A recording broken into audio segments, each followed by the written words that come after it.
ভয়াবহ রানা প্লাজা দুর্ঘটনায় নিহতের পরিবার ও আহতরা এখনও বয়ে বেড়াচ্ছেন দুঃসহ স্মৃতি।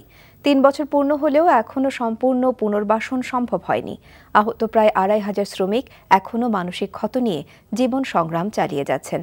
আহত ও নিহত পরিবারের পাশে দাঁড়ানো বেসরকারি প্রতিষ্ঠান কারিতাসের আঞ্চলিক পরিচালক রঞ্জন ফ্রান্সিস রোজারিও বলেন, ক্ষতিগ্রস্ত প্রায় ৭০% পরিবারকে পুনর্বাসন সম্ভব হয়েছে।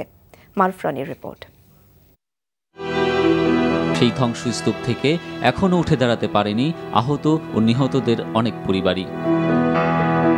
রানা প্লাজা দুর্ঘটনায় স্বামী হারানো মাহফুজা বেগম রুবিনা তার একমাত্র মেয়ে আলিফাকে নিয়ে নেমেছেন জীবনের কঠিন সংগ্রামে। আর সেই সংগ্রামে পাশে পায়নি নিজের ভাই কিংবা পরিবারকেও। টাকা পয়সা আমার লাগবে না, তারা নিজেরাই দিবে। আমাকে ছোট্ট একটা দোকান দিয়ে দিলে আমি সেটার উপর দিয়ে আমি চলতে পারবো। একটু হেল্পের দরকার, আমার পাশে হেল্প করার মতো কেউ নেই। তারা মনে করে যে তোমার পথ তুমি দেখো। আমার ভাই আমাকে বলেই দিছে তোমার পথ তুমি দেখো। আমি এখন বিয়ে করছি, এখন আমি নার্সারি শেষ হলে কেটেতে পড়বো, তারপর আমার বড় উকিল হবো। আলিফা, আকাশ কিংবা সারিকার প্রাণোচ্ছল এই শৈশবকে বাঁচিয়ে রাখাই আজ রানা প্লাজার ট্র্যাজেডি ভুলে থাকার একমাত্র শক্তি ভুক্তভোগী এসব পরিবারের সদস্যদের। একজন তো কথা বলতে পারে না, দেখেন প্রতিবন্ধী বাচ্চা। আমি এই বাচ্চাটা নিয়ে আমি অনেক জায়গায় দৌড়ে বেড়াই, যে আমার নাতিটা কথা বলতে পারে না। আমি অনেক টেনশন করি। এসব পরিবারের সদস্যদের মানসিক ও আর্থিক শক্তি যোগাতে এগিয়ে এসেছে অনেক প্রতিষ্ঠানই।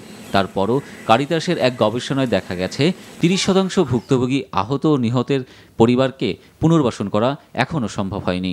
আমাদের যে সাইকোসোশ্যাল কাউন্সিলর গ্রুপ, তারা খুব অ্যাক্টিভলি কাজ করেছে এবং এখন আমাদের অভিজ্ঞতায় বলে যে প্রতি ১০০ জনের মধ্যে প্রায় ৭০% তারা একটা ভালো অবস্থায় চলে গেছে। মানসিক শক্তি ফিরে আসছে, তারা ঘুরে দাঁড়াতে শিখছে। যারা চাকরি করতে পারে না বা মালিকরা তাদেরকে চাকরি দিতে রাজি না, তো তাদেরকে তো কিছু সেলফ এমপ্লয়মেন্টে নিচ্ছি আমরা। পাশাপাশি দেখা যাচ্ছে কিছু লোক ড্রাগ এডিকশনে চলে যাচ্ছে হতাশার মধ্যে। আবার আমাদের কিছু বোন কাজ না পেয়ে বা অন্যান্য কারণে তারা সেক্স ওয়ার্কার হিসাবে কাজ করতেছে। পোশাক মালিকদের শীর্ষ সংগঠন বিজিএমইএ এর সভাপতি সিদ্দিকুর রহমান বলেন, রানা প্লাজা পরবর্তীতে কারখানার সংস্কার থেকে শুরু করে ভুক্তভোগী পরিবারের পুনর্বাসন কার্যক্রম এখনও চলছে। যেই টাকা তারা পেয়েছে, তারা কিন্তু যে গার্মেন্টসে কাজ করতে চায় না, সে কিন্তু ইচ্ছা করলে একটা ছোটোখাটো ব্যবসা করতে পারে এই টাকা দিয়ে। এবং অনেকে আমি জানি যে যারা দোকান টোকান দিয়ে কাজ করতেছে, ব্যবসা করে খাচ্ছে। তো এমন যদি কেউ এরকম চাকরি না পায় এবং সে যদি বিজেপিতে আসে, অবশ্যই তাকে আমরা প্রোভাইড করতে পারবো, কোনো রকমের অসুবিধা নেই। রানা প্লাজা দুর্ঘটনায় প্রাণ হারায় ১১৩৬ জন এবং আহত হন ২৫০০ শ্রমিক।